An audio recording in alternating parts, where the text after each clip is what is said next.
My character creation. So let's have a quick look. I want to have a quick model of my new Hrothgar lady. This is how she looks in her Reaper form.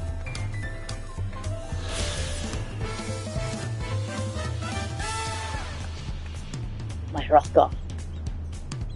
We get into another class, you can see it looks in all the different.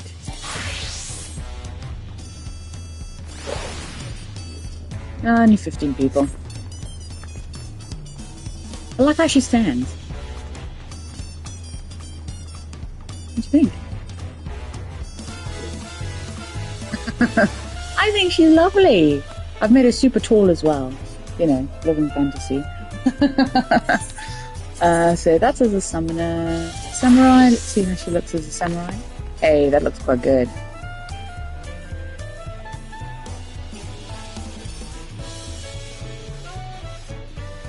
Ow! Looks good as a samurai. And how about my paladin?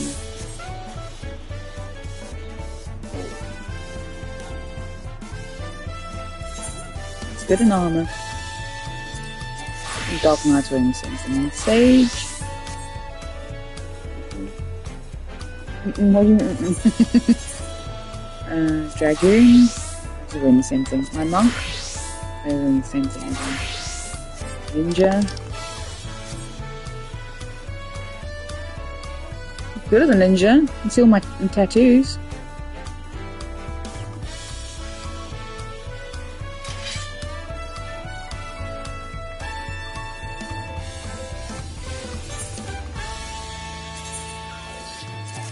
God. That looks fitting, actually.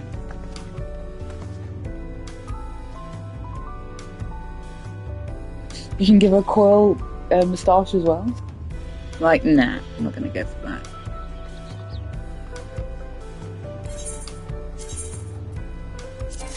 My dancer's wearing the same thing, yeah. Unbreaker, wearing the same thing. Right, mage in this pretty fucking dress? Nah. Can't be doing pretty with the Hrothgar.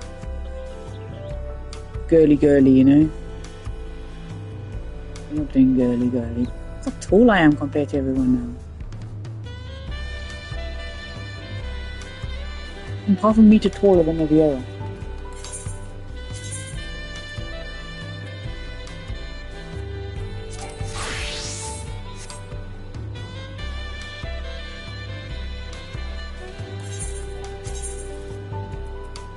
Let's just go back to my Reaper and carry on the story.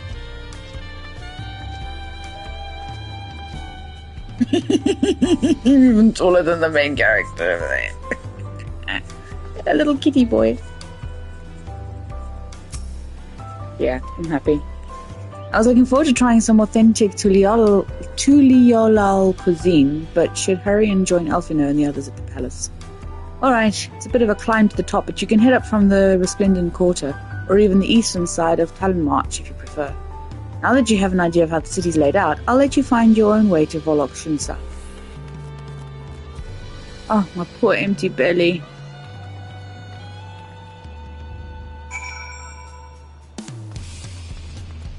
Have I tuned to this ether yet?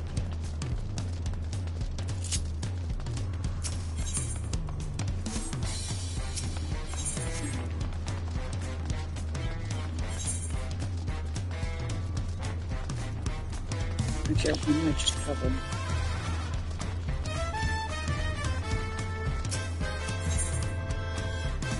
Wherever's closest.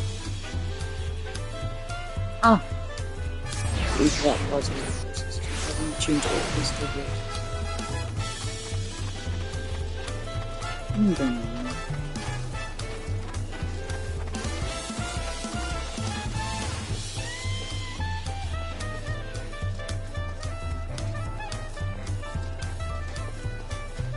I don't know where to go. Oh my god.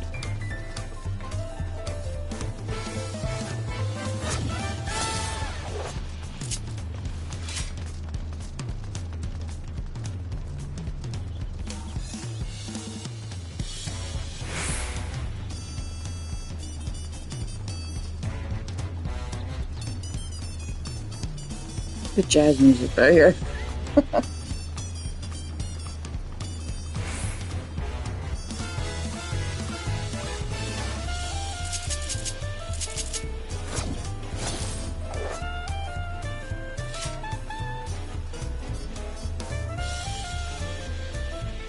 My poor fat cat doesn't teleport with me.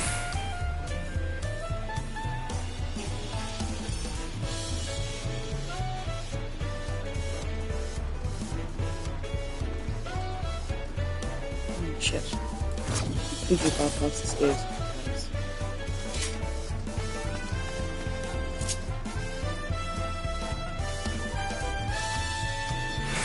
This is too big.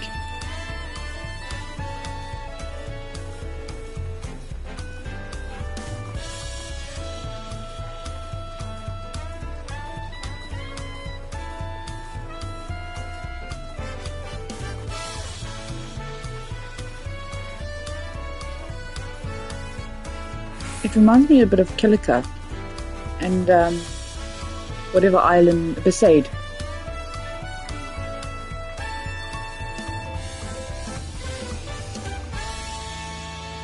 Especially this part, definitely looks like a Kilika temple.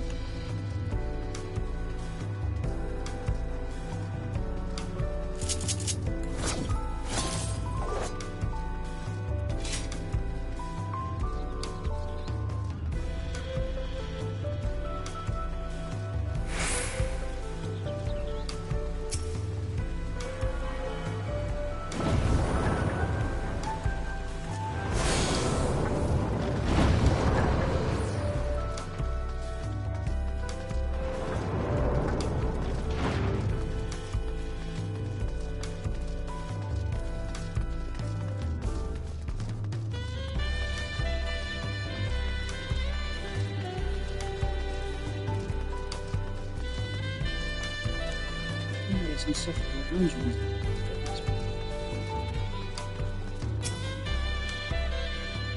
You made it. Good. Then we're all here. I'm still hungry enough to eat a whole roasted colibri, but the contest won't wait for us forever. Oh, that's my gear.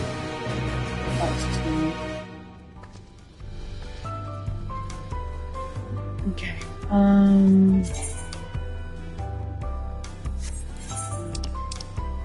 Oh yeah.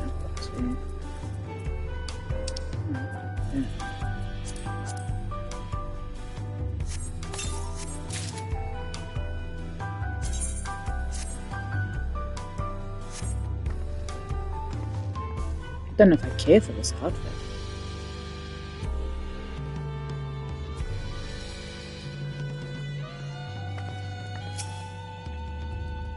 Upon speaking to... Who made the default character? Kinda. Upon speaking to Ernville, several cutscenes will play in sequence. It is recommended you set aside sufficient time to view these scenes in their entirety. Okay.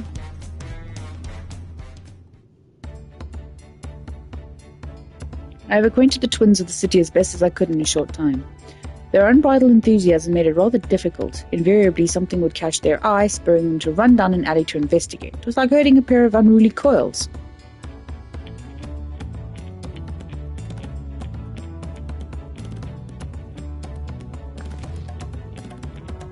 Yeah, I understand all too well. Charlian had the same effect on me. Right then, now it's time we saw the inside of the palace. Papa will want to know I'm home and meet the allies I've chosen. Given how impulsive he is, though, there's no telling what he might be in for. Make some coffee.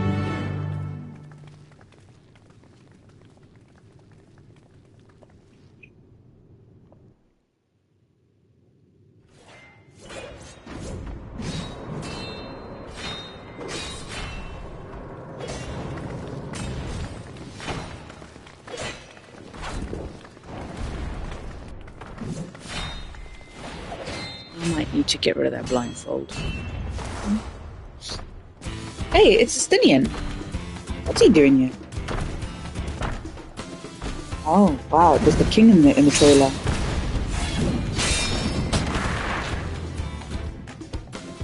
Justinian? When did he get here? More to the point, why is he here? Oh, you know this man? Whenever my father spots a promising opponent, he invites them to Sunperch to duel. Pressing duties or no, he can't resist a good fight. So the one that Estinian is crossing blades with.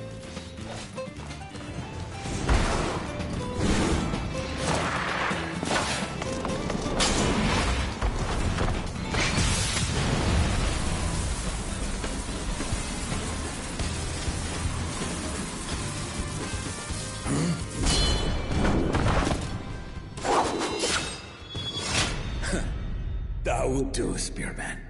I will receive my darling daughter.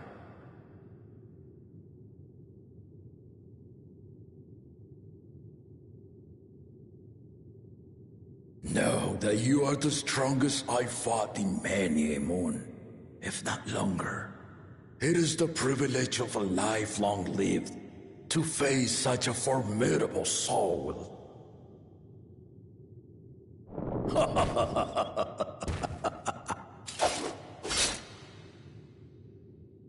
If it's formidable you want, then look no further than that woman there.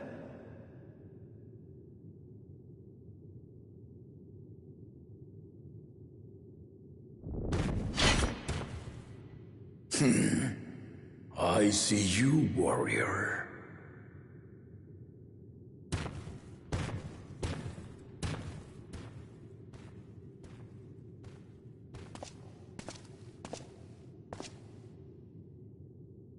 We had no idea you meant to visit Tyrrell. I've seen what lies east. This time I chose west. And thus did our itinerant dragoon make his travel plans. You witnessed our bout. If you thought he was fearsome, that was with one head dozing. I'm not sure I understand.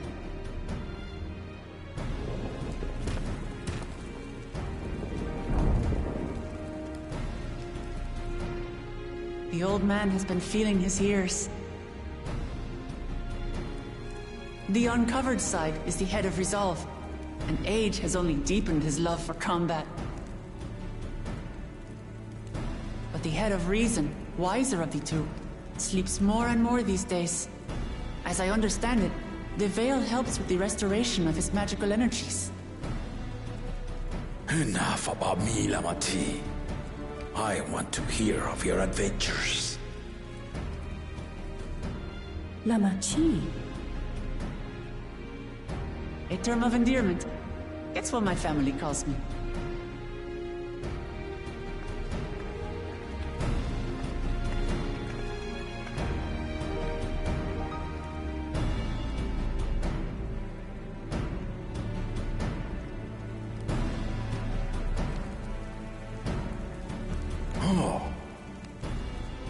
When last did we see you in the palace? Greetings, Solonash. It's Erenville now, Don Servant.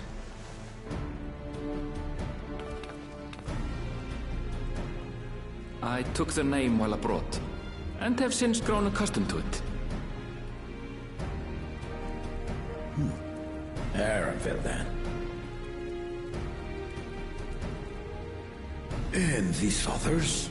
I assume are Lamati's recruited allies.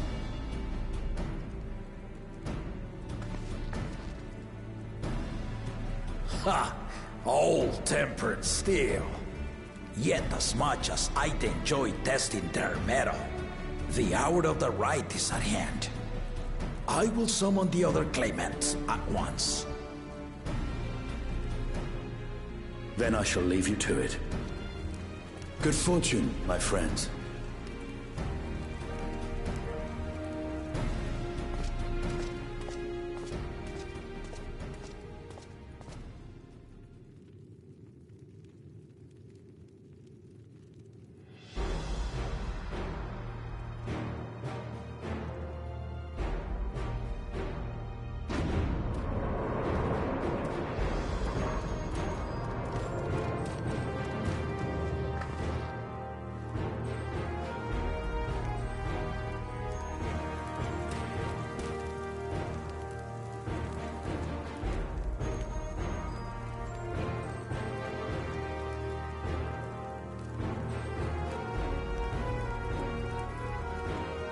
The claimants are assembled.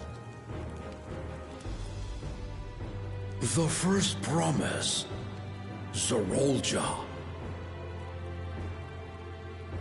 The second promise, Gona. The third promise, Uklamat.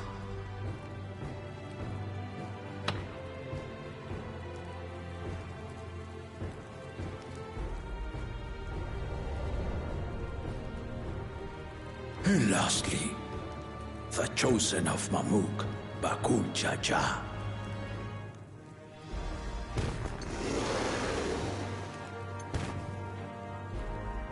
You four will compete in the rite of succession, the outcome of which will decide who takes my place as Dawn Servant. I am not the man I once was. My wiser half sleeps the days away, and it is time I yield my position. But mine is a torch that has never been passed. Tuliyola is young, and so I look to thee always for inspiration. The rite of succession, the means by which the autarch of Mamuk was chosen. Only the two-headed were deemed fit for this contest, but the Tuliyola I built is a nation of many peoples. Our leader needn't have two heads, nor be a Mamulcha at all.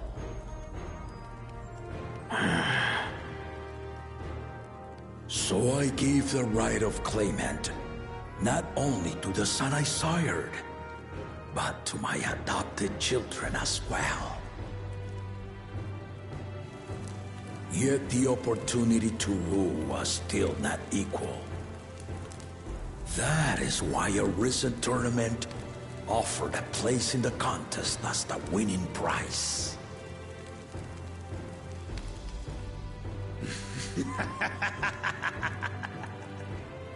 Now you have us to compete against.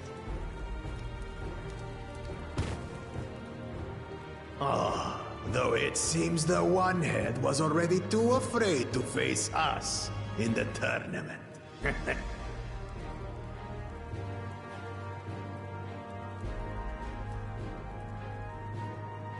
Our brother was in Shok Tural leading the Landsguard on a campaign to eradicate a Tural Vidral. Anyone with sense would know he was too busy for games.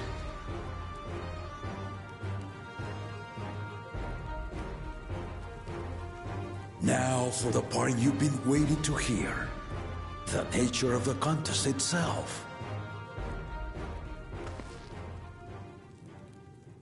To triumph in the right of succession, and thereby claim our nation's throne, you must travel the lands of Yogg-Tural and find the City of Gold. I thought that was going to be it.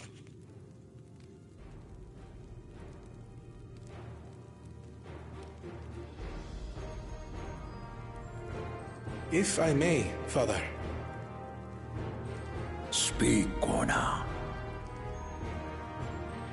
The Golden City is an ancient Turali legend, but after so many failed attempts to find it, the story has become more fairy tale than fact. If you would charge us with such a quest, are we then to assume you have proof of the city's existence? I offer as proof my unbroken word, for I have seen it with my own four eyes.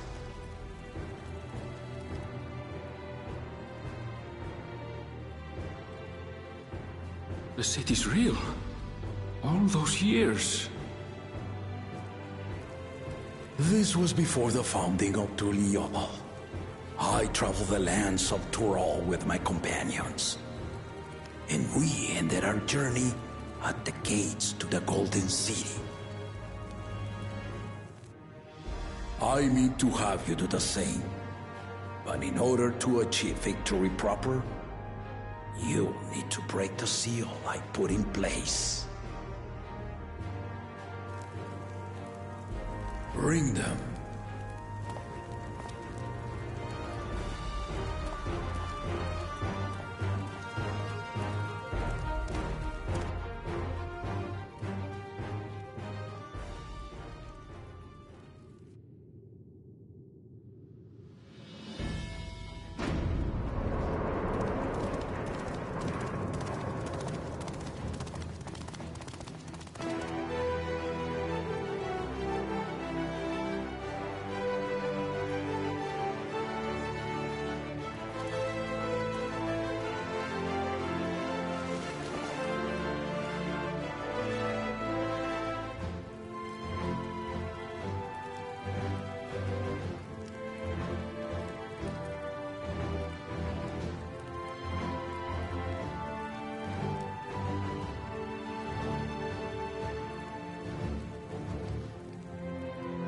Tulichola saga. You will retrace the path I walked to unite our peoples, step by step. Along the way, 7 chosen electors will be waiting to measure your worth. Earn their keystones by performing the feats they ask of you.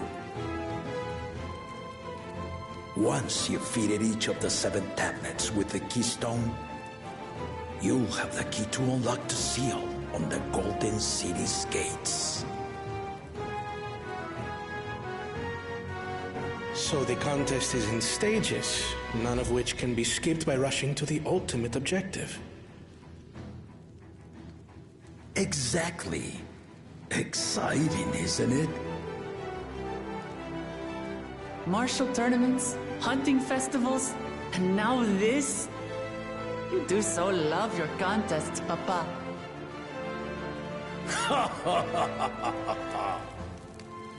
Were I a few years younger, I would have joined in myself, giving you a proper challenge. You may think the ride is tedious or nonsensical, or both. But I am yielding our nation's throne. Let me have this final indulgence. A waste of time.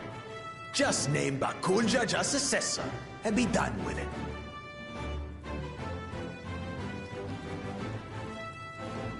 The rite of cessation begins now. I'll be watching your progress with great interest. And Clemens, remember to collect your tablets before you leave.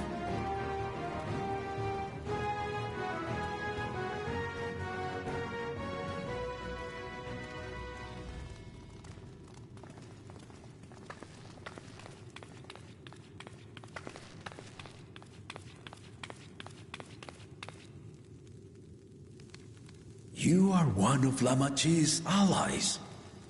Speak freely. I am Cryle Baldessian, representative of the students of Baldessian. My name is perhaps familiar to you? Ah.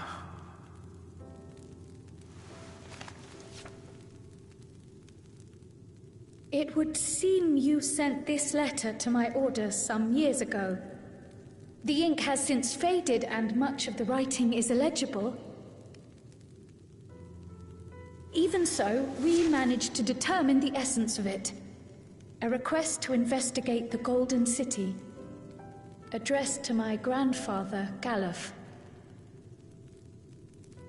Included with the correspondence was this earring. A fairy tale and a piece of jewelry were enough to convince my grandfather to sail halfway across the world. So there is surely some greater mystery at work here. On behalf of the students, I've come to seek clarification on the matter. Have you any knowledge you might share with me?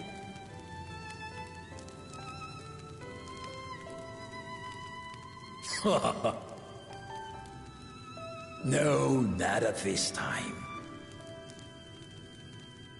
I have tasked the claimants with finding the Golden City. To fulfill your request would afford one of them an unfair advantage in the right of succession.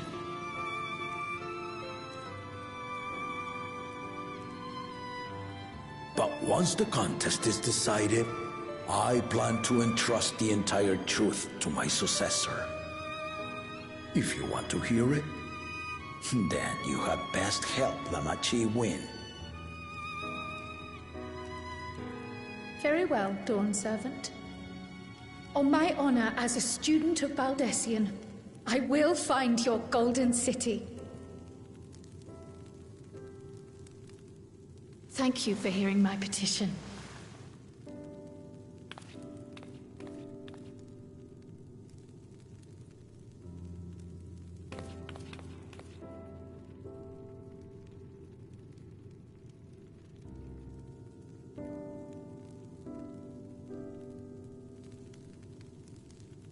How about that? She's grown into a remarkable young woman. You should be proud, Galov.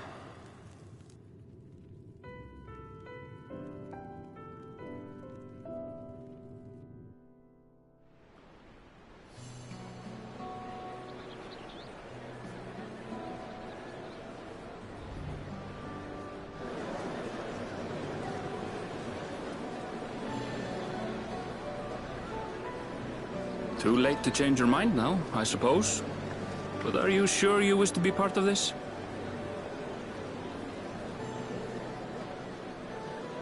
Our third promise is not wont to take no for an answer. Though you may have agreed to help, I worry that you were swept up in her relentless enthusiasm. Or perhaps you've been lured by the glory of the Golden City. Either way, this contest for the throne will place you and yours at the heart of political turmoil. If you are second-guessing your decision, tell me now. This may be my last chance to help you withdraw.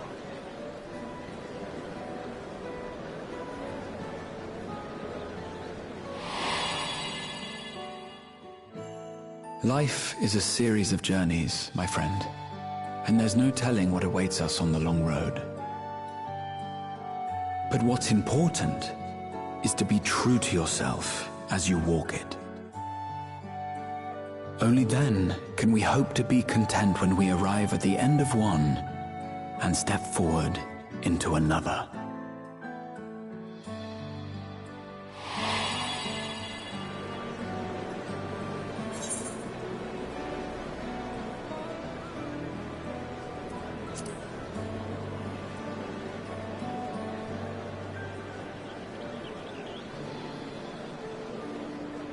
Is that so? I will speak no more of it then. As for my own involvement, I can no longer conduct myself as a mere guide, I think. Not after the Dawn Servant's revelation.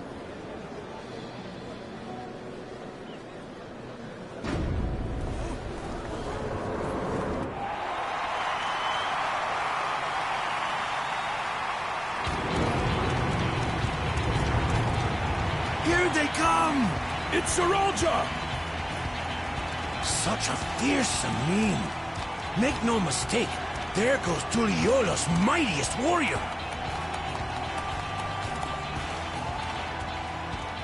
First promise, our village needs aid.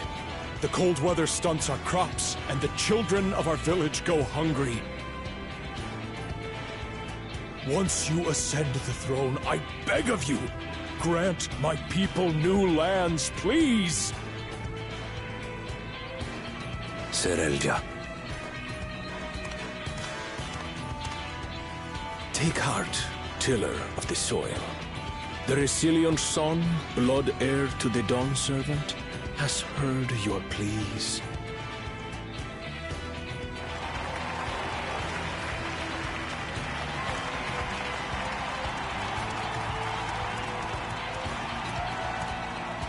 Soralja, the first promise and commander of the Landscape. Sarelja, the Palaceer. As he was so careful to remind the crowd, Soralja is indeed the natural child of Gurul Jaja. And Resilient Son, is that another title, like the first promise? After a fashion. Common knowledge has it that two-headed Mamulja cannot sire children.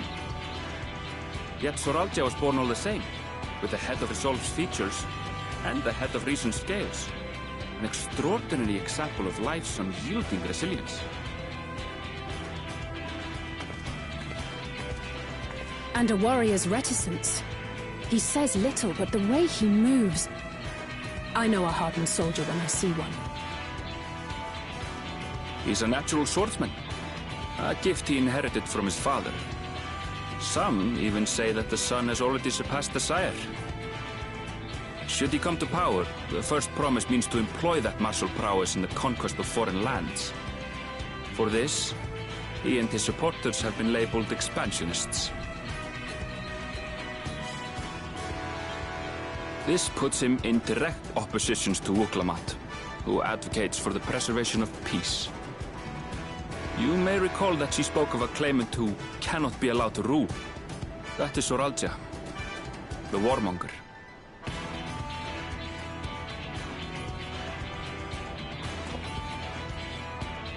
Cryon, are you all right?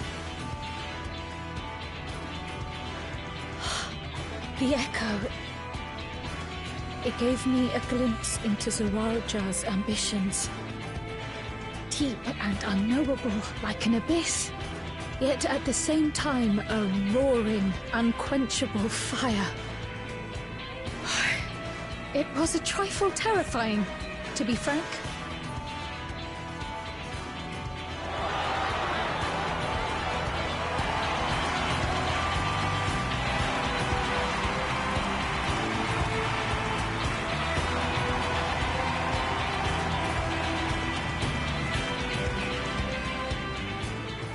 Second promise, you must bring us more marvelous conveniences. More dirigibles and trains and the like. We need you in charge to make trading easier. The elders, they complain and complain about abandoning tradition. But we're not like them, afraid of everything foreign and new. You have our wholehearted support. With your ingenuity and knowledge, you're sure to win the contest. Forgive me, but the right of succession is barely begun. I will hear your petitions if and when I am named Dawn Servant. If you will excuse me.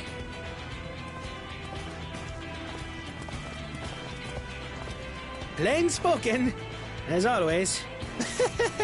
That's Arcona. Practical to a fault.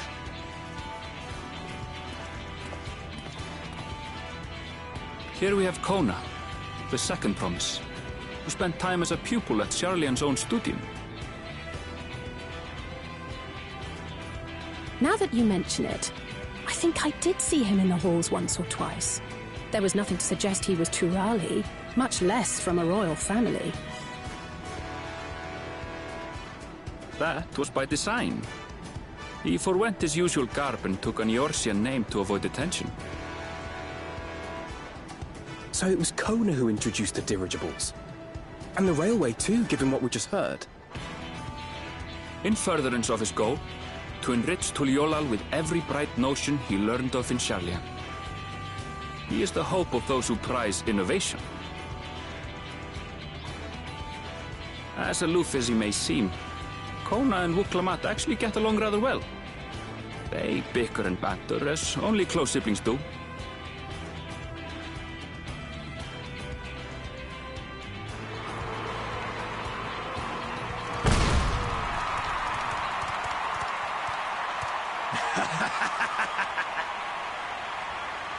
How gracious of you all to cheer the lesser Glavans.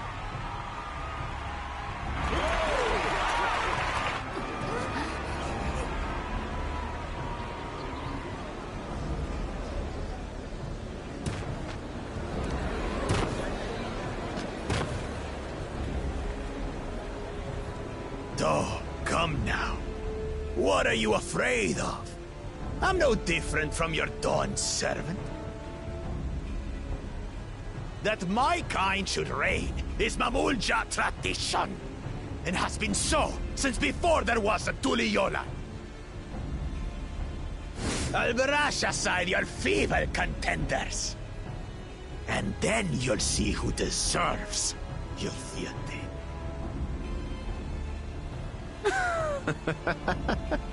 Well said, brother.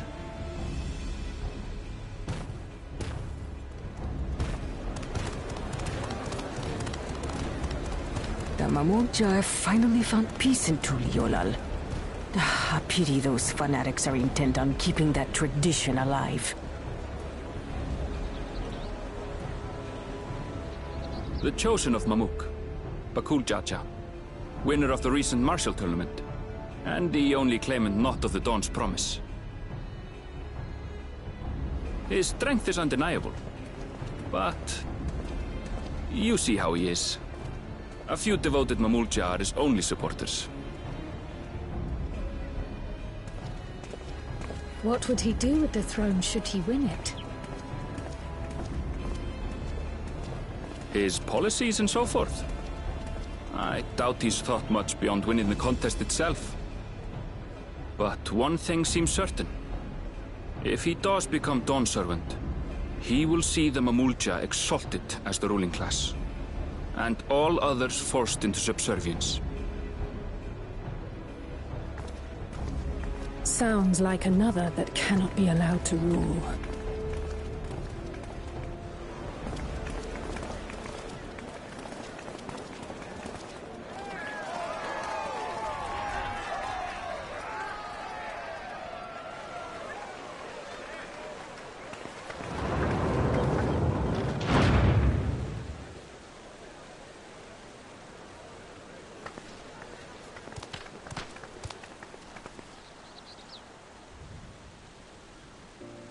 We wish for one thing and one thing only, Third Promise.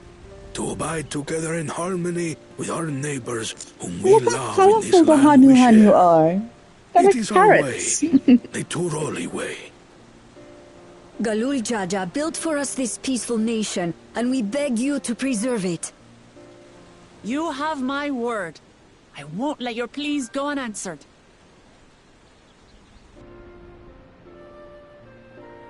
Until Tuliolal was founded some 80 years ago, this continent was ravaged by war. The eldest among us remember that dark era, and they are Wuklamat's most ardent supporters. Apologies, it's hard to get away. This is Namika, my childhood nursemaid.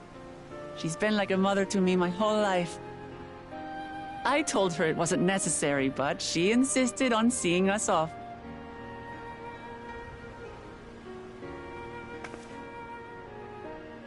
I place our precious Third Promise into your care. Did you know Wuklamat was taking part in the rite of succession? Of the Dawn's promise? I thought it was only Zoralja and Kona. If she has any accomplishments to her name, I've yet to hear them.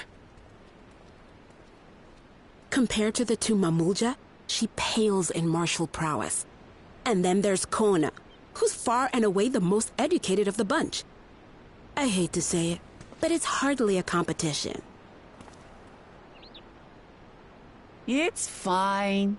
More than anyone. I understand how much better my brothers are than me. Better? Wuklamat, I have never thought of you as the lesser sibling.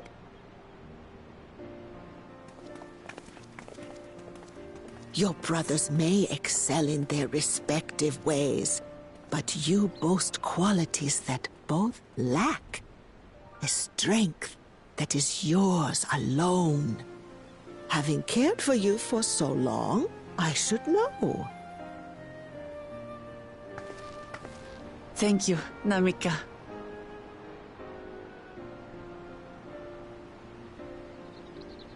Well, we ought to be on our way.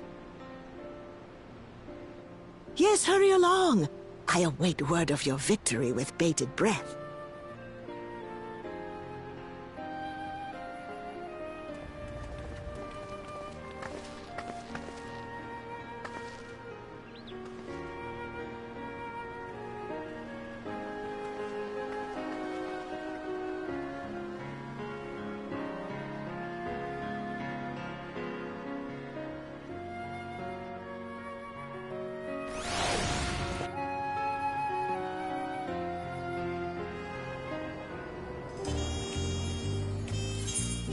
Right, now we've done that, I just want to... No, I want to get rid of the glamour. Oh. I'm sure I have a glamour on.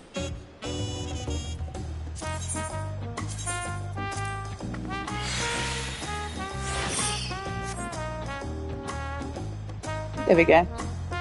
That actually looks a bit better. It looked ridiculous on my Vieira, but that looks better. I'm going to be right back. I'll make some coffee quickly.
Okay, guys, I'm back. Let's do this. Well, so much for the brief reunion I had in mind. Why'd you put a hoodie or something on underneath that? Yeah, You're sitting here topless and saying I'm cold. Your benefit.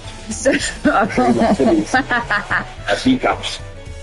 Well, so much for the brief reunion I had in mind. Papa is not one to waste time when he decides to act.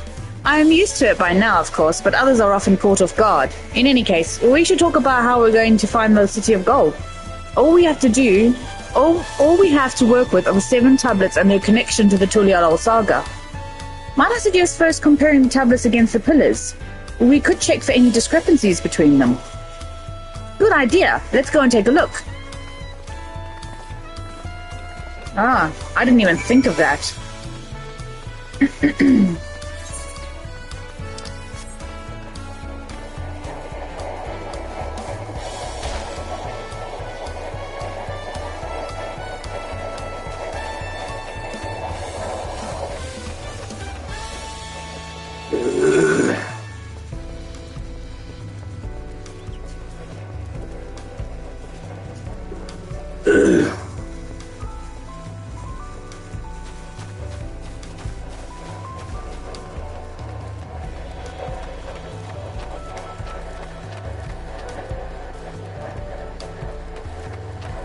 Past the pillars on the way here. There they are.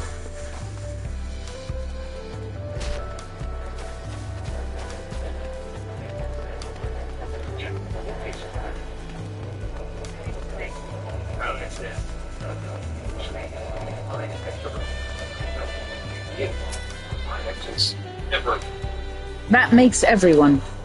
Wuklamat, the tablets if you would. Of course. Thank you.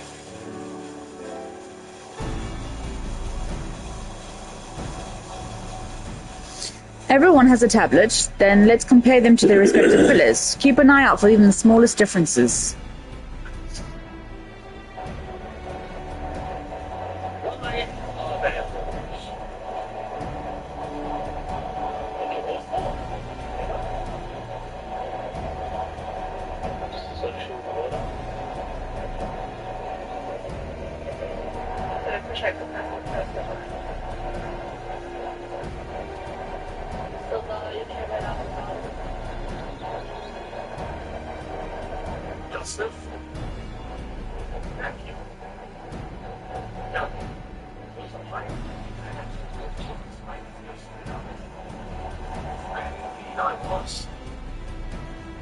Unless I'm missing something, the glyphs appear to be identical.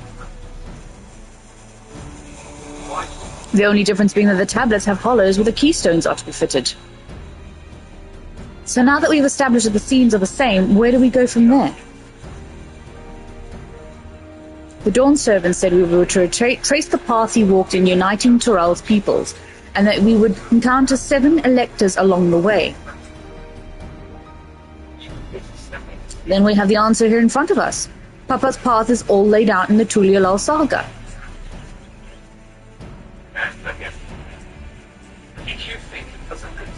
The events in the glyph portray. We do know the exact locations where they took place. If one is close, we could go there and search for an elector. That would confirm we're on the right track.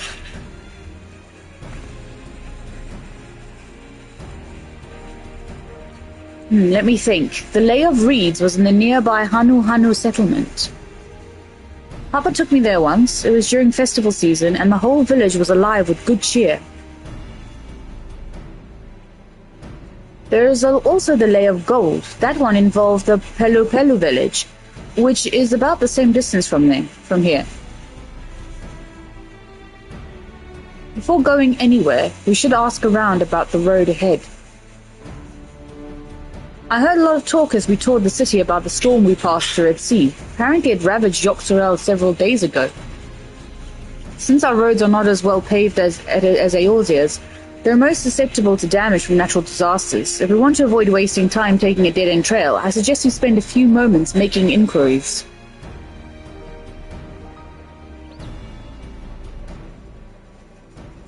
If it's information we need.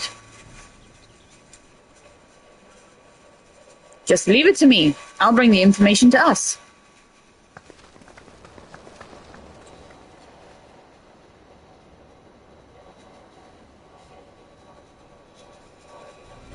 It would be prudent to ensure we've prepared for the journey. I'll guide you to the accommodations I've arranged.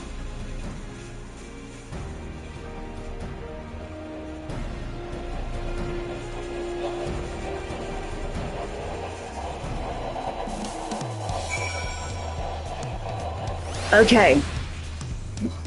Right, so... what am I thinking now? What am I thinking?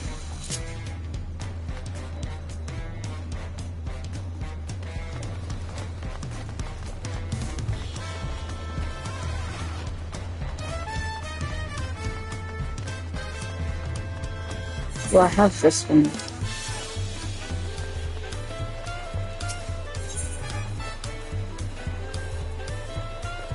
That one I don't have.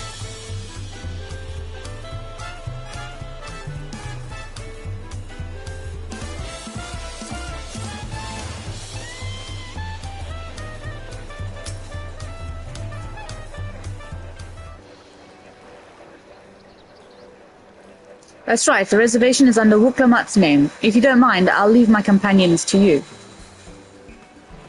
Certainly, sir. I'll go and track down the third promise. Once you've finished organizing your gear, you can meet us outside Jabal Yavtir.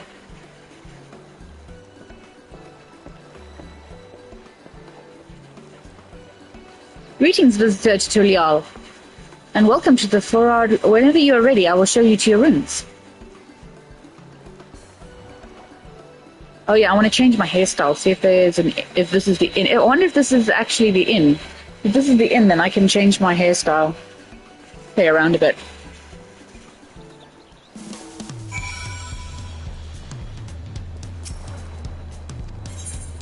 Yeah, let's do that quickly. Damn, this is a nice inn room.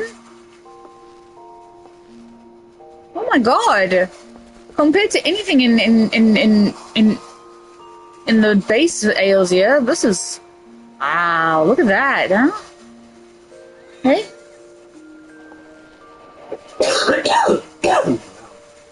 Huh? Luxury. Wow. I need the crystal bell.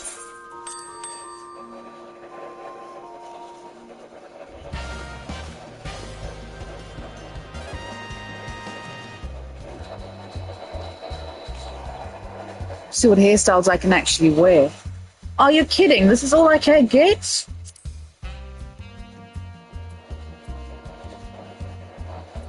Oh my god. What do you think?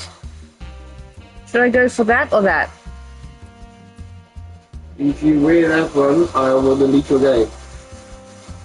That one's better. Oh my god, this is all I have for this character. Oh my god, this is worse than... For all the other ones, I had hundreds. Okay, settle down. Oh, this is a waste of my time.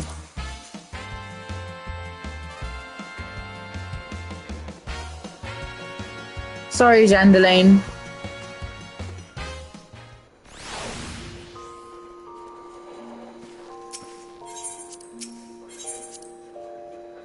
I thought maybe I would have had the other hairstyles to choose from. Oh my gosh. I hope they change that. I actually have bought hairstyles, which I've bought, oh, well, not like with real money, but with Gil. I can't imagine it's much different to having a Makot. Why can't I have all the other hairstyles? I hope they patch that.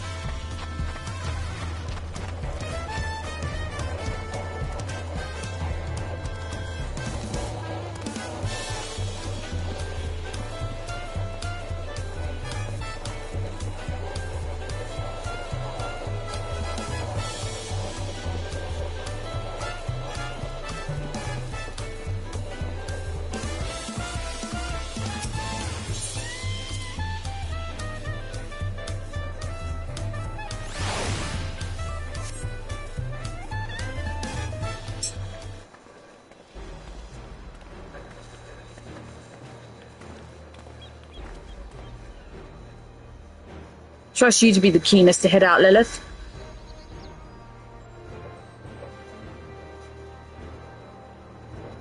But where are Erinville and Wuklamite, I wonder?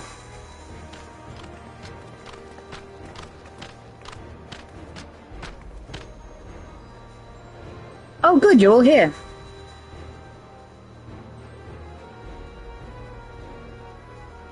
Who might your companions be? Seeing as we needed information, I thought who better to get it from the locals. These two hail from the villages we're thinking to visit.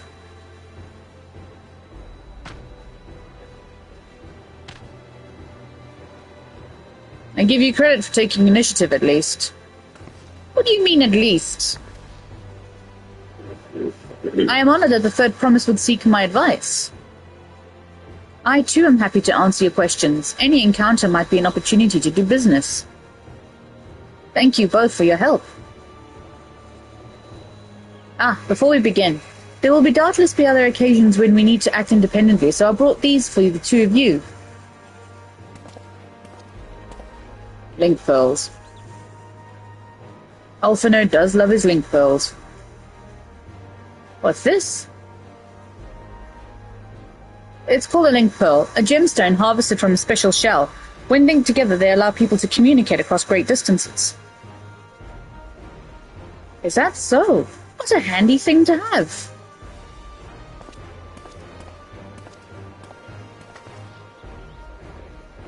It'll be very useful in our travels. Speaking of which, I should get back to introducing my two new friends here.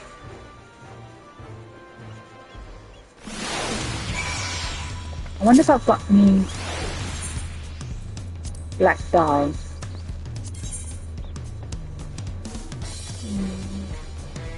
I don't.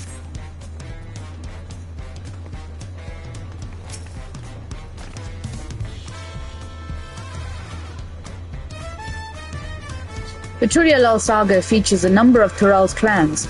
Two of those, the Hanu Hanu and the Pelu Pelu, have settlements relatively close to the city, so I brought a representative of each.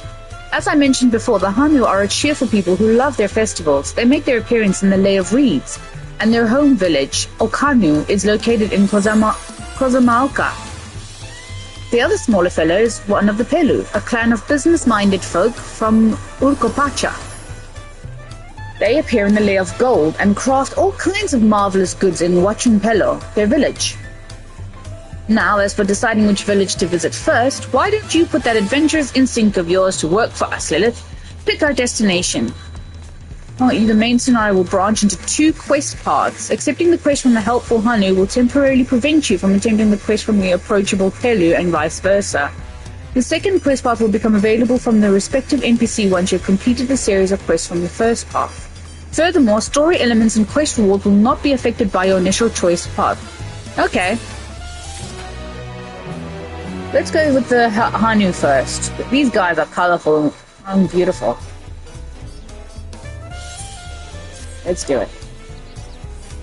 So what is it you'd like to know? Oh, be right back, guys.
Alright, cool. So we're gonna do the Hanu quest. So what is it you'd like to know? The route to Okanu. We go south through the Arch of the Dawn and then follow the road which runs alongside the Kozamauka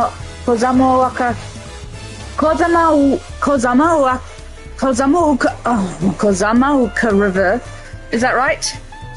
It is. Be warned, however, my brethren tell me the recent storm has rendered the path even muddier than usual. The footing is quite poor in some parts. Far worse was the destruction visited upon our homes, though. Houses were torn apart and several people injured, if not killed. Even your beloved festival is in danger of being called off this year. If you still plan on going, I must urge you to proceed with caution. We'll be sure to watch our footing. Thank you.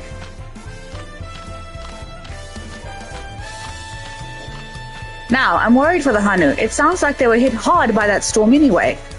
If we're bound for Kozamauka, we should head over to the Arch. We'll be back to talk to you in good time, Master Merchant. Meanwhile, you can eat and drink your fill at Jvalya's Kier. It's all been arranged.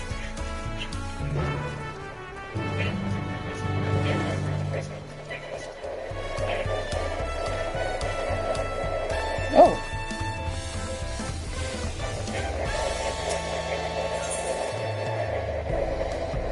Okay, we'll use that for grinding later.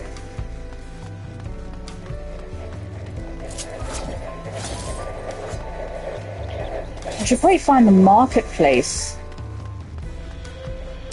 Buy some dye. That's fine.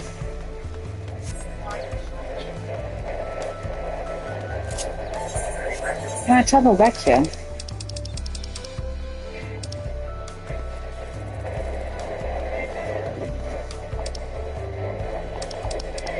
Ah, there it is.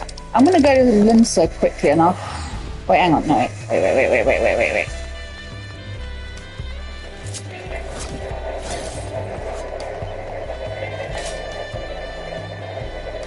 I don't have to run all this way again. No, I don't talk to Kryl. Are we ready to leave? Then onward to Kozamauka. Open the way.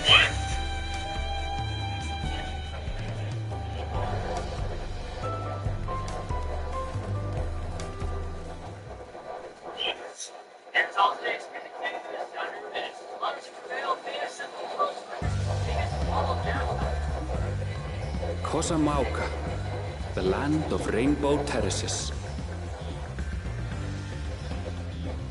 It commands the gaze of all who visit without fail. The many-colored marvel. An endless torrent of water cascades over sheer cliffs to shape the wetlands below. To its relentless flow, all life must yield. Together with Wuklamat, we proceeded along the marshy trail, a road upon which the Dawn Servant and his comrades once traveled.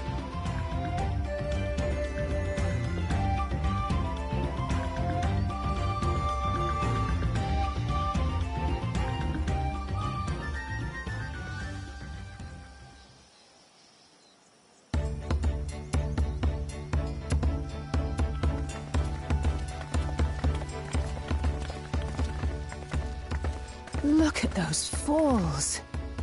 Even from this distance, you can feel the weight of that water.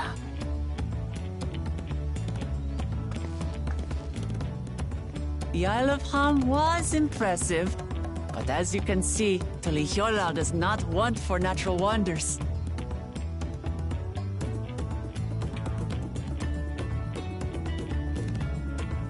The ground is swampy, so watch your step. You wouldn't want to fall into a bog. I won't. I told you I've been here before. Come on. Okanu isn't much farther.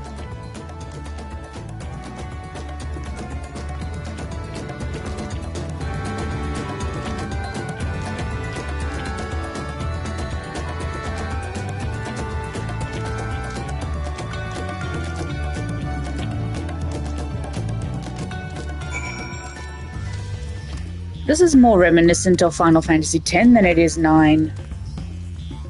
Only because I feel like I'm escorting Yuna again, and this all looks like Kilika and Besaid. This legit looks like Besaid. What the heck is that on the background? Big green fluffy thing there. There is no stopping the third promise, is there? A good thing she has Erenville to keep her from getting lost. For all his grumbling, he's certainly there for her. Everyone should be so lucky to have such a loyal childhood friend. Right, let's get moving. If we continue along this road, we should find ourselves in the village before long. Oh, do I have to find all the flying things all over again? Oh, bugger. Yeah, I can't fly. Shit. God damn it. So that is an Ualon.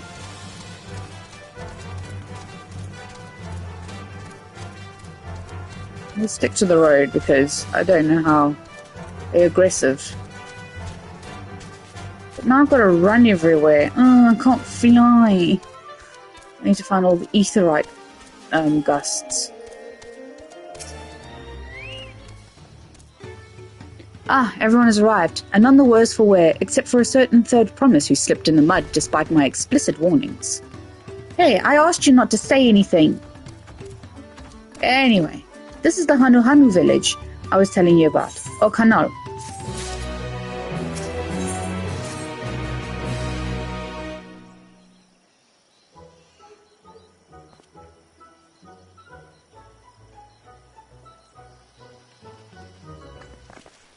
Even the colour scheme's all beside.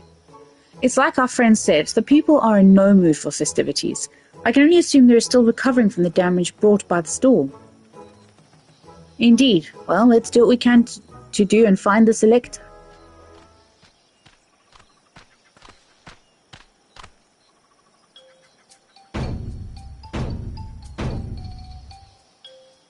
Oka. Ohakali. Oh, what now? It's a Hanu greeting. Surely you heard it the last time you were here. Well, I was busy enjoying the festival. Greetings to the third promise and your entourage. I, Zanuhali, welcome you to Okanu. As elder of my people, I shall also be fulfilling the duties of elector during the rite of succession. So our idea about the electors was correct. We just do as Papa said and retrace his path from the saga. I'm ready. Give me my feet and test my worth. All in good time, all in good time. In fact, I came to let you know that we are not quite ready to begin. For the moment, please enjoy the hospitality of our village.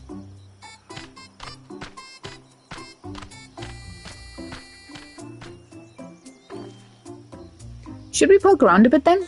We might pick up some clues about the feat. You know, prepare ourselves. That's surprisingly prudent of you. What? You think I'm being too cautious? No, I'm impressed is all. You admire and respect your father, who is prone to decisive action, so I expected you to rush in first and ask questions later, or never. I do look up to Papa, but you should know that he has a pragmatic side too. The head of reason is the thinker who takes time to consider all the possibilities. With the long naps he takes these days, though, the head of resolve is less sustained by his wisdom. I can't fault you for thinking that's all there is to him, but there's more to the Dawn Servant than you've seen thus far. I should like to speak with the head of reason one day. Ah well, I'm sure you'll catch him awake soon enough. To return to the subject at hand, you wish to take a look around Okanu, then? Do some groundwork before the feat begins? Something like that. I mean, I could probably pass this test with my eyes closed, but it'll keep us busy while we're waiting. Wuklamat has the right of it, and as Elder Zanuhali is the resident of this village, learning more about it can only improve our chances in the feat. Might I suggest a division of force? For instance, Erenville, Alisay, and Kryl could concentrate on the southern half of the settlement. Meanwhile, Wuklamat, Lilith, and myself will handle this northern part.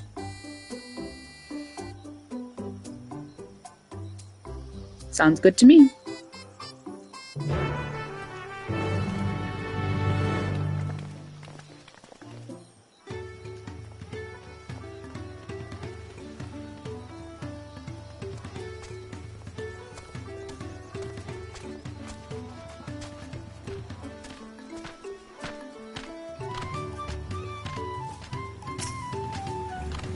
Welcome, welcome. Glad to see that the damage from the storm has been repaired and our stores are open for business. If you have any bi-colored gemstones to trade, I'd love to take a look.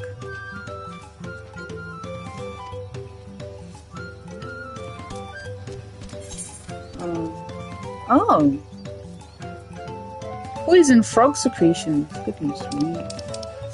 Okay.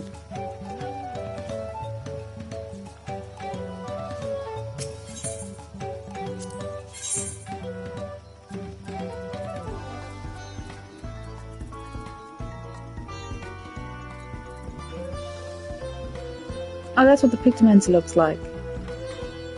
Yeah. Where's the leak though?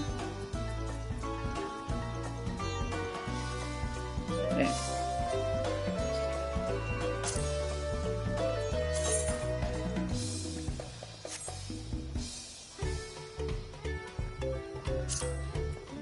Looks exactly like the one I've got.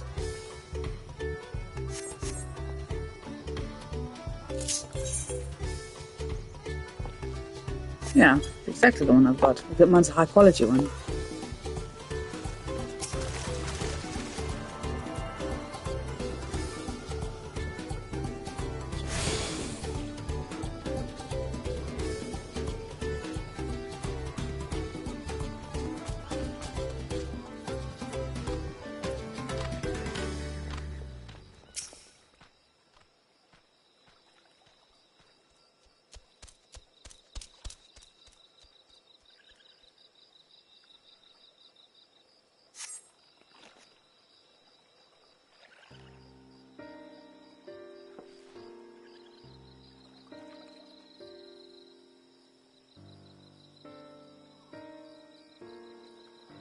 The gaping hole in the wall and missing portions of the roof are clearly the work of the storm's powerful winds. Repairing appears to be ongoing.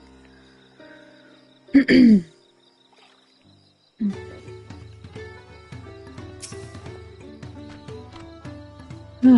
heard about the storm? I've never seen the likes of it before.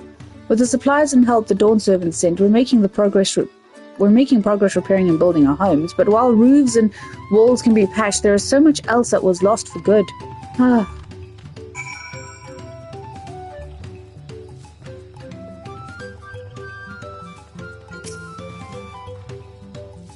lot of houses are still damaged, and the Hanu I've spoken to are not their usual cheery selves. That storm broke more than wood and reeds. Someone superimposed the Land of Shadows into the actual map. Yeah.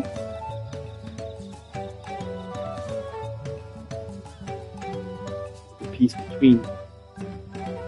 So that should be called the Land Between. How interesting is that? I told you it looked like part of the map. There must be something I can do to help them. I'm going to look around a bit more. Hey, baby girl. Hey. Sure. You're not a lap cat. I hate that. She's a real cat, bud.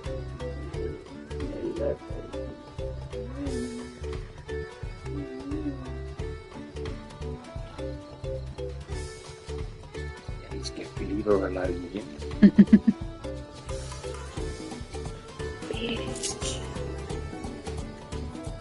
Where the heck am I going? You look, it's in a week. I shaved on Thursday, Friday, Saturday, 2 days.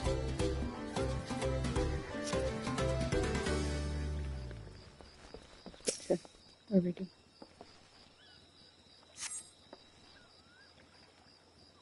How's that looking? Let's see. Less swollen.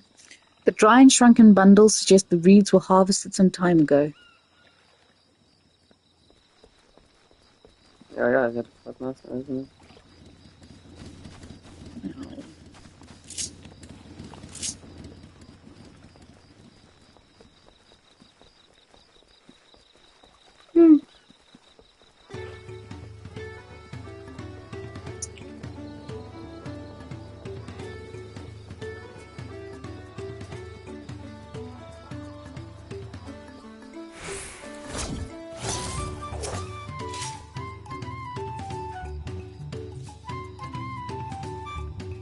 Woven from Misa's boat-like vessel reminiscent of a bird.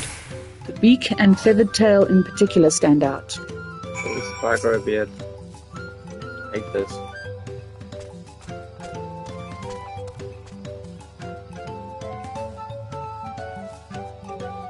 The jawbone goes quite high, doesn't it? What do you mean? Up here.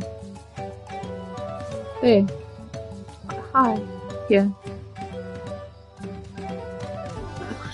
This boat must be woven from the same reeds I've seen gathered into bundles there. The plants hold both practical and cultural significance to the Hanu then. What's it? Hello, can you hear me? I'm told Yeah, I they're can hear you. ready Can to you hear receive me? us now. Come to the large building in the south of the village. Hi, Stephen. Can you hear me? Yes, I can hear you. On my way. Can Fandango? I don't know if I'm hungry, but I'm not hungry. I don't. We ought to hurry over too. Come over there, and I'm going to molest you. He's not going to, guys, I promise.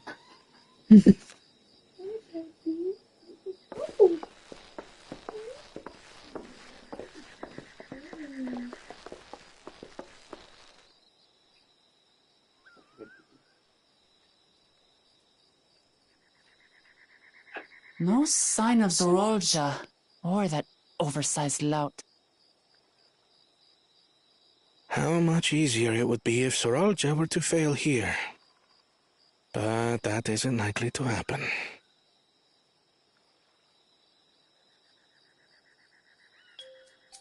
Honored guests, I am Zanuhali, Elder of the Hanu.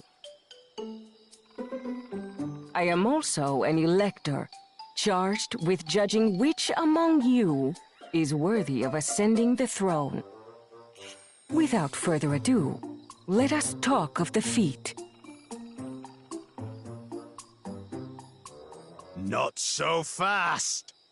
Surely you couldn't begin without us.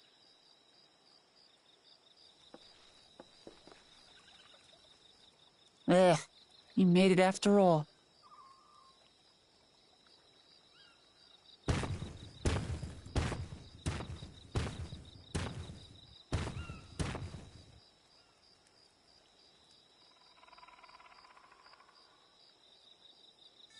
No need to fuss.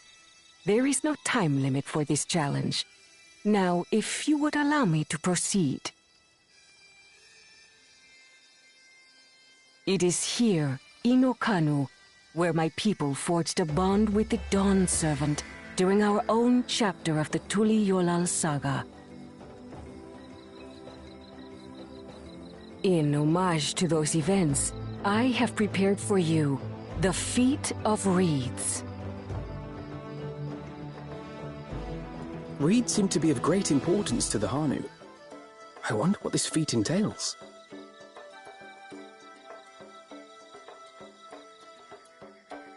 We use reeds in every part of our lives, be it as food or weaving material.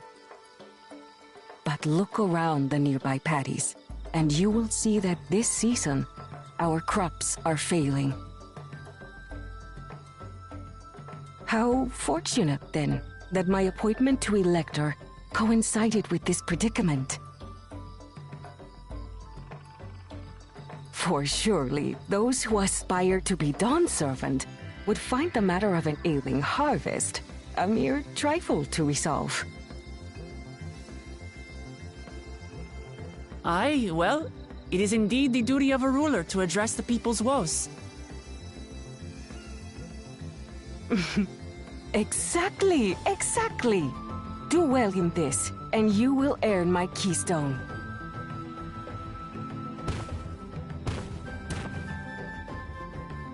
Why bother mucking about in the mud when we can take the stone by force? Oh, mercy me! You are a hot-headed fellow, Bakul Jaja. Some electors may enjoy going toe-to-toe with scrappers like you, but I refuse to entertain your base instincts. Arrangements have been made. Should you attempt to engage a feat giver in combat without their consent, Word of your immediate disqualification will be sent to the palace. If you're still feeling feisty, then by all means, draw your weapon.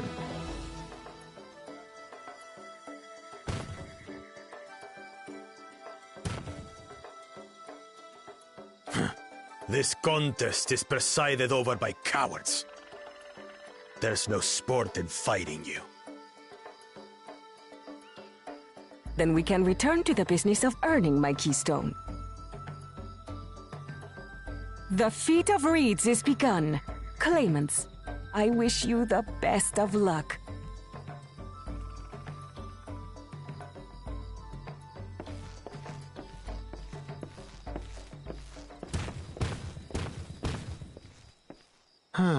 The clever kitty crossed the seas to study foreign novelties.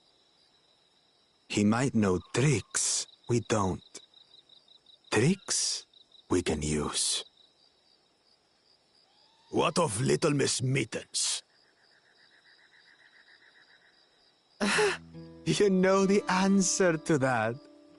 Compared to the first and second promise, she's a distant third. Not even in the running. Then we see eye to eye on this, brother. Being Bakul Jaja so long with me has rubbed off on you.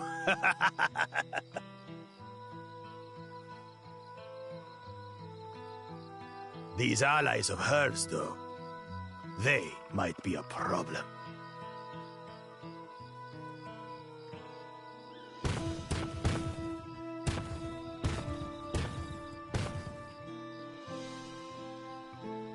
Damn it! I'm just as qualified to be here as they are. I'll show them. Easy now. There's no time limit, remember? Let's keep calm and think things through. Right. You're right. I won't win against that lumbering Vidrol by losing my head.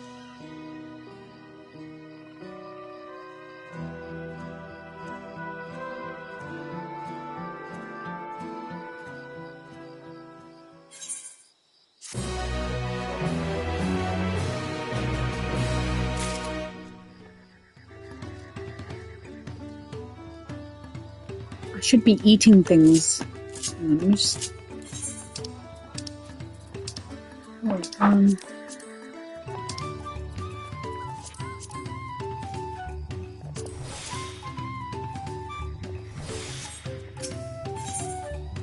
Some new shoes.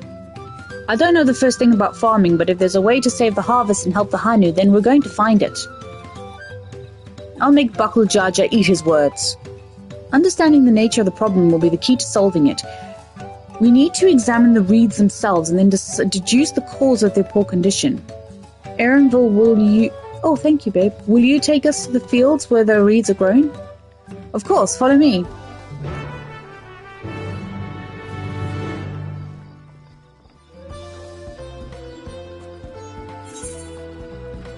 What are those? Molting season. Strong foundation.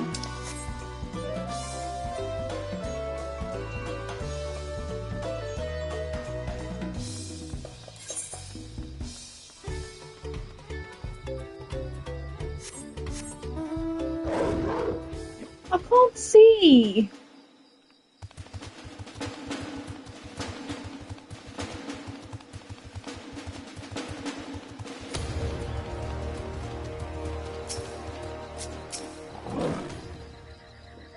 You can all stand back. I'll get to the bottom of this problem in no time. Give me strength. Let all of us scour the fields and help our bold leader identify anything unusual.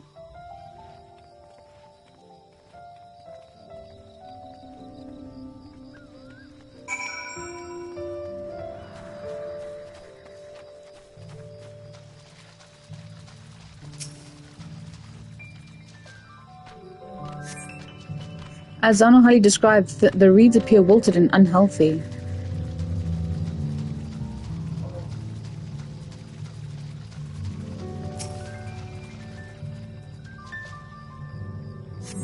The water contains no obvious contaminants and looks fresh and clear at a cursory glance.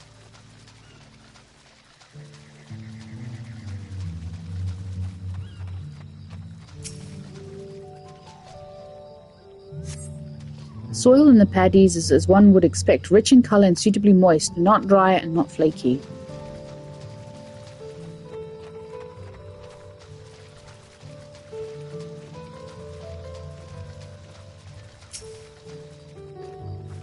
Lethargic frog. Small frog catches your eye, strangely lackadaisical. It doesn't even bother to hop when it eventually scurries away. This kind of does remind me of the frog reeds in Final Fantasy IX, when you the Kina. When you do Kina's quests, frog quests.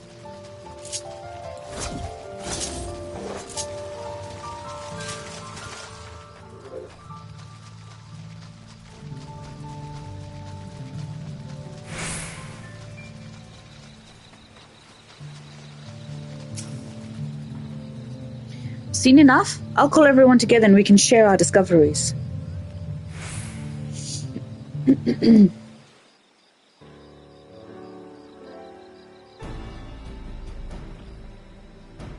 Well, what do you think? Any obvious problems? I don't have long nails like she does. I want long nails. I agree. The waters look to be of good quality, as does the mud in which the reeds have been planted. The frogs and insects are unusually torpid. This suggests the problem is affecting not only the reeds, but also the creatures which live among them. Could something invisible to the naked eye be polluting the water? We would need an alchemist to know for certain.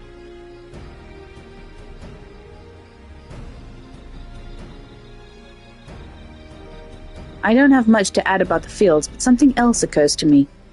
When you were describing how the creatures seemed lifeless, I couldn't help but be reminded of all the listless villagers. They have suffered a terrible tragedy, I know, but there is another reason for their flagging spirits, I believe. Go on.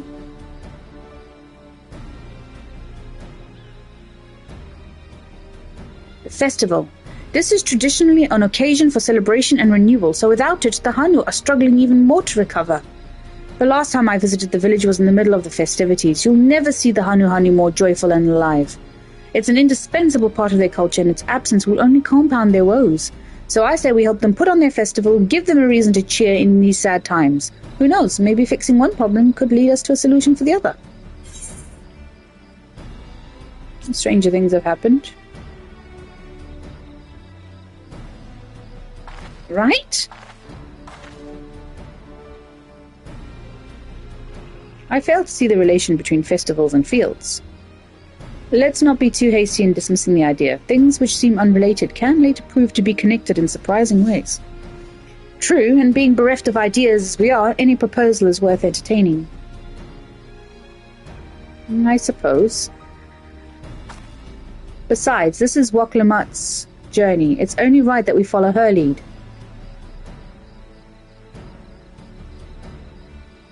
Thanks, everyone. By the way, does anyone know where the festival float is? It's like a boat woven from reeds that looks like a bird.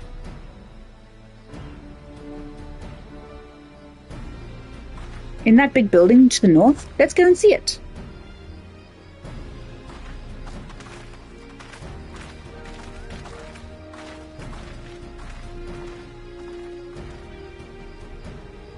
There is much less debate when I'm traveling alone.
Yes, this is the float I remember.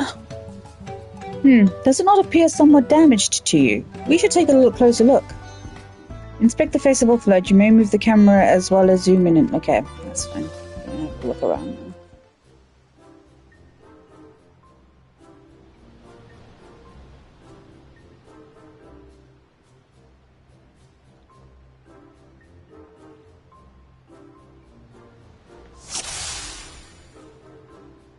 First and foremost, it's missing a pom-pom thingy.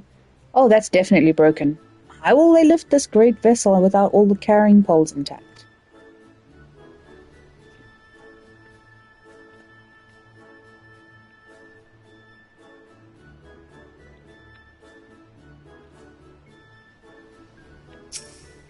Missing an eye. Oh dear, one of the bird's eyes seems to be missing a gemstone.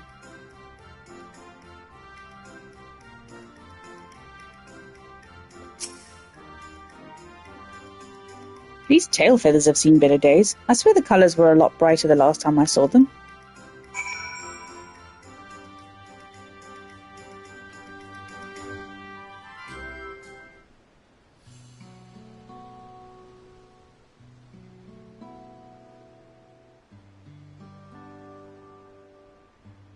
I think we can all agree this bird boat is in dire need of repairs. Now, how do we go about fixing it? What is going on here? We were admiring your festival float. 'Tis a shame it's in such a poor state, due to the recent storm, I gather. Yes, we had to leave it exposed while we ushered our people to safety. With the float in this condition, there can be no lifting of wings, no ihihana. Ihihana? That's what the festival was called. I want to help you. Have you not seen our village? Homes are ruined. We're struggling to make repairs, and you want us to hold a harvest festival? I know how it sounds, but giving into misery never improved anyone's situation. A celebration of life and growth may help give you the strength to work through this tragedy. The role of festival leader is mine this year, and there is nothing I would like more than to lift everyone's spirits. But we won't even have enough materials to repair the float. We need a bokixa for the missing eye, uyupa wood for the poles, and feathers from the winds chosen to adorn the tail. 2 of these I know. A bokixa is a type of precious stone used in arcane equipment, and uyupa wood is essential for crafting ceremonial instruments. These chosen feathers, however, the winds chosen is the victor of a competition in which the contestants see who can blow a feather the furthest using wind magics, and that's something of a problem right now. We Hanu are gifted at employing such airy sorceries, but expend a great deal of mana when doing so. We are soon exhausted by the efforts and have no reeds to eat at all. To eat will only make it harder. I think I understand. Your vibrant reeds should grow quickly and vigorously, so much so that they stifle the development of nearby plants. They must be a potent source of energy you naturally lack. They are indeed. Owing to the poor harvest this year, we've been left innovated, and if we cannot gather the correct materials as dictated by the custom, we cannot repair the festive float. Oddly enough, we may have just stumbled upon our solution. The winds chosen would, be necessity, have a natural gift for the manipulation of magical energies, which means any feathers taken from the victor should be high in ethereal conductivity. The float's construction also requires stone used in arcane equipment as well as timber for ceremonial tools. The demand for such specific materials must have an underlying reason.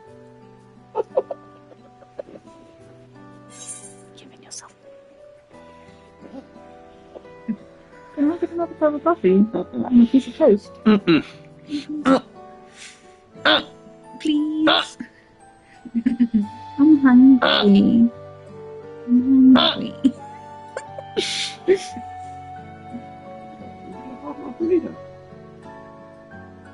I don't want something quite as heavy. No, I just want a piece of toast with some butter on it. I'll make the coffee.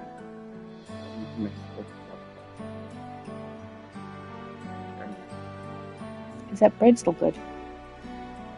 It's not something we eat very often at the moment.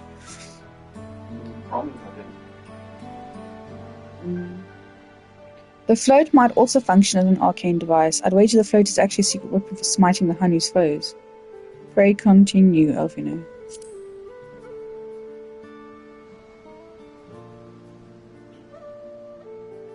Precisely what I was thinking. This boat of reeds is in fact an arcane focus of some kind. A focus? For what? Oh, thank you. That must mean the float was made to encourage healthy crops. So if we repair the boat and hold the festival, its arcane powers might fix what's wrong with the reed. Sorry, I got it on auto thing, so we won't know until we try, but 'tis a sound theory. Celebration, prayer, ritual, ceremonies, these all have been known to elicit miraculous effects. Wait. The float, a tool for magic? This is the first I'm hearing of it. In the beginning, it may well not have been. After a good harvest year, there would be no reason to change it. But when the harvest was poor, new adornments were likely added, and those who performed the labor may have imbued their work and ardent hopes for a brighter future. Through years of trial and error, the Hanu would have refined their festival float into a focus of harvest prayers. Incredible! I know you're practically fainting from hunger, but reviving Ihihana really does sound like the solution to all your woes, and I promise we'll do everything in our power to help you. I'm still not convinced about this focus business, but I accept your aid nonetheless. I will introduce you to the shipwright who's been maintaining the float for these last few years. He's replaced both the eyes and the poles before, so he should know where and how to procure what we need. Then allow Alice and I to acquire the feathers. We will encourage the people of Okanu to gather and vie for the title of Winds Chosen by sharing with them our own reserves of mana. I'll go with you. I carry some alchemical brews that may afford the same effect.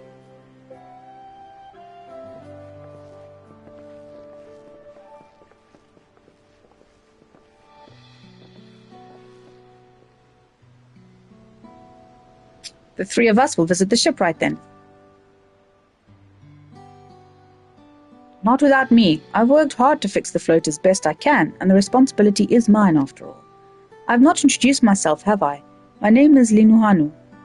Nice to meet you, Linuhanu, and certainly let's all go together.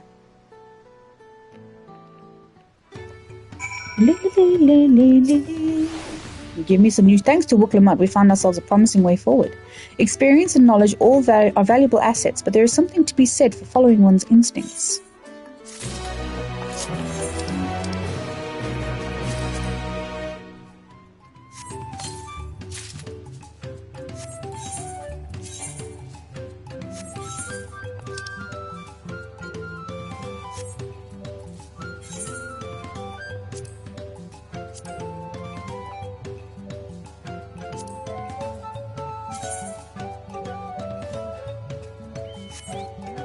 Really? It's weaker than what I've got.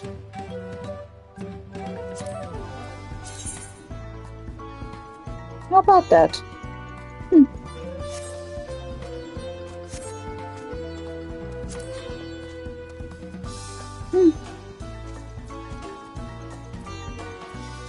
Interesting.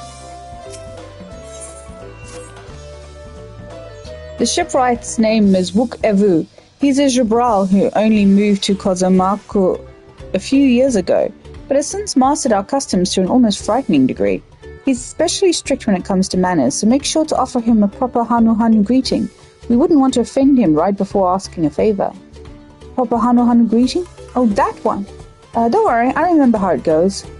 Then we shouldn't have any problem. Let's head to Okbekbe, to the east of here.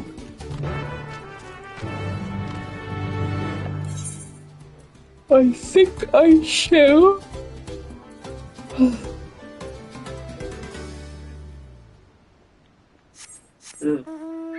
want some t-shirt.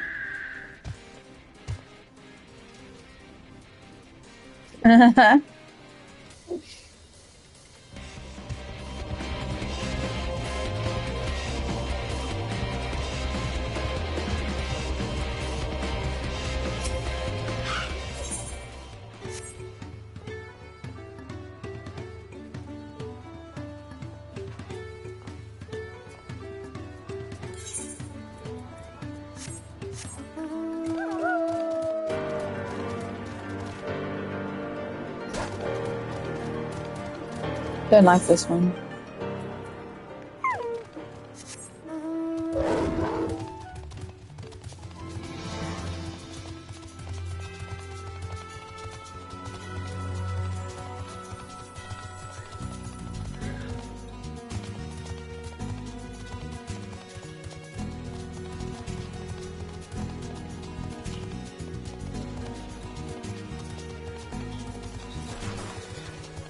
Yes, but it's just the fact asking for a small This is Okbekbe, the village of all. Those who drifting to Kozama Uka from Tuliolol and elsewhere are welcome to live here alongside the Hanu. As for Wukevu, he lives and works in the House of Waters high at the top of that large tree nearby.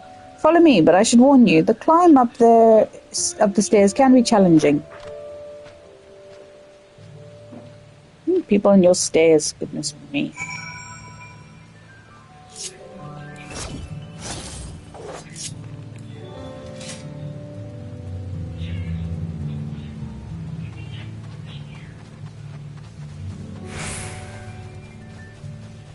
There's an etherite thing.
What do you want with me?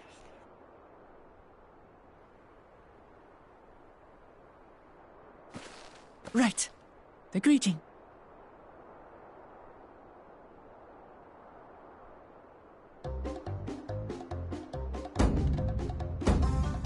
Ohokali!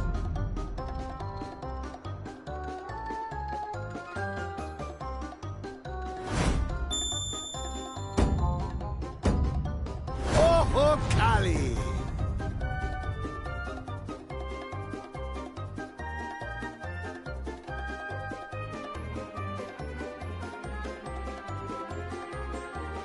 Good. You brought your manners with you.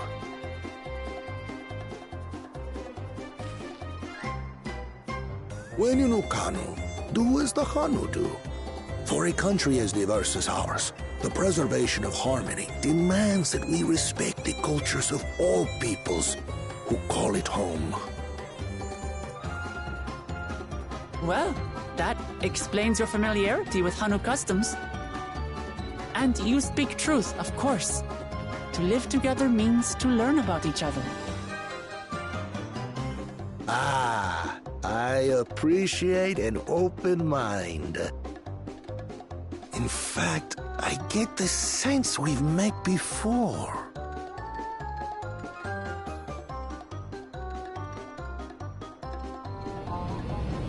You're Wuklamant! Oh, what an unexpected honor for old Wukevu.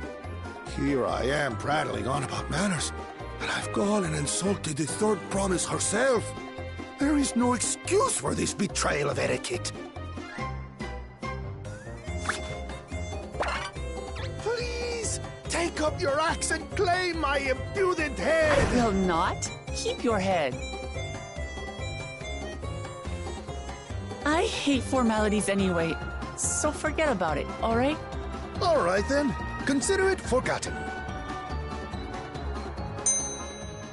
How prompt. We're actually here about the Ihihana float.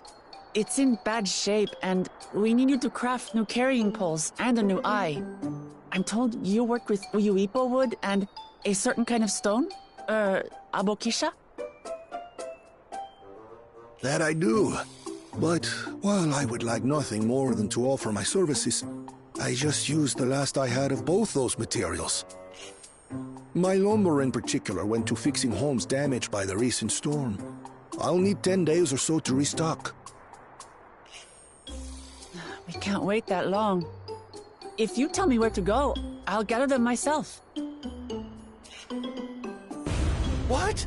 Send the third promise out on an errand like some common lackey? That's utterly unconscionable. A gross violation of social protocol. I told you not to worry about such things. All right then. I shan't worry a whit.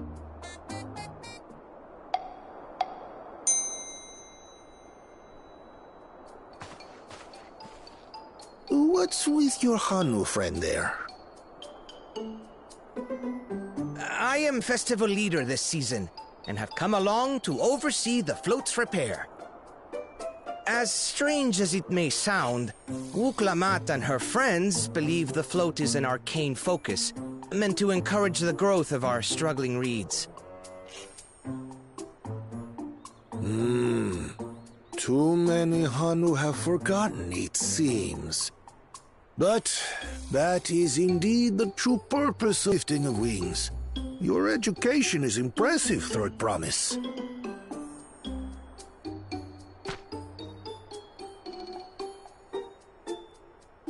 Well, maybe a little. Allow me to show you where to procure Uyuipo. We can leave the Abokisha to your friends, I presume? Take yourself to Cave Kikitola or thereabouts, and you should find the stones you need.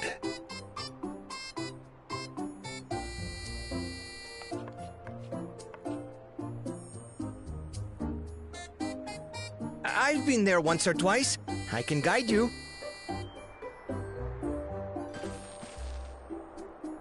That should save us some time. All right then.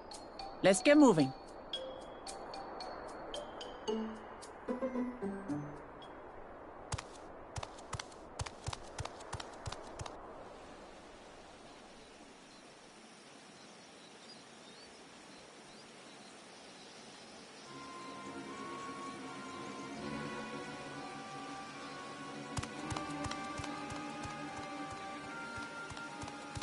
Chosen one of your rivals is making progress.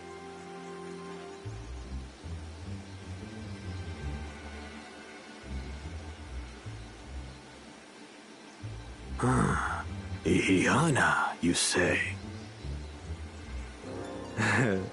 Should our first choice fail to deliver, it might be wise to let this play out.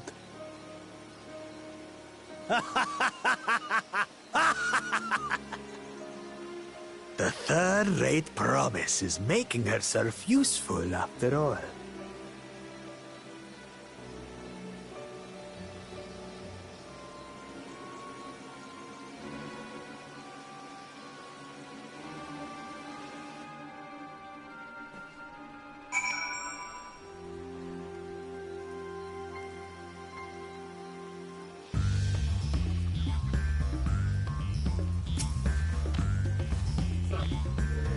Cave Kikitola is southwest of Okanu. We can return to the village first, then head there on foot.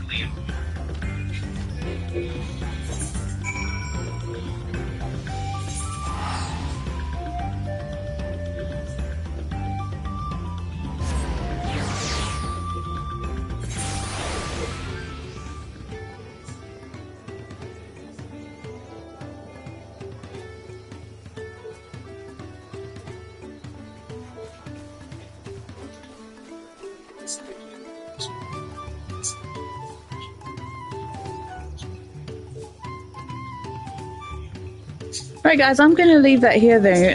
I'm leaving in about an hour to get to work tonight, for tonight. Well, this afternoon. Sounds like it's going to be a busy one as well. I won't be playing when I get home because I get home late tonight. Just have my dinner, go to have a bath and go to bed. But I will be on tomorrow at some point. Yeah. So, have a good day. Enjoy it. And I'll see you guys. Oh, it's a hippo. I'm a hippo rider. I'll see you all later, alright? Bye.